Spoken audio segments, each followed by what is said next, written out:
Pria ini bongkar ada satu regu polisi, nakal, di Polda, Kombes Artanto turun tangan. Viral ada sebuah video pengakuan mengejutkan dari seorang pria yang mengeklaim sebagai mantan tahanan di Rutan Polda Jawa Tengah yang bikin heboh media sosial. Video beredar luas di platform TikTok dan X, pria tersebut mengungkap dugaan praktik pungutan liar, pungli. Video berdurasi kurang dari 1 menit itu pertama kali diunggah oleh akun TikTok Fedgramindo 4 dan akun X Mas_Back pada Selasa, 8 April 2025. Menurut pengakuannya satu regu bisa 5 juta rupiah lebih karena dapat dari tahanan. Sewa HP di mana sewa HP Rp150.000 per jam, malam Rp350.000 dari jam 01.0006.00 waktu Indonesia Barat.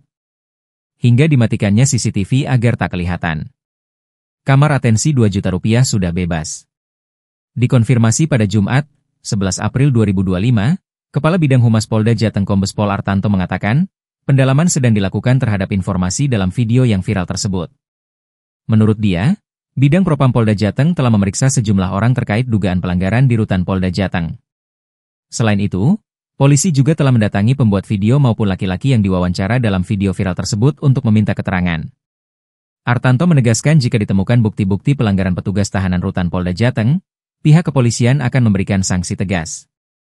Ia belum bisa menjelaskan kemungkinan sanksi, karena hal itu tergantung jenis pelanggaran dan pasal yang digunakan.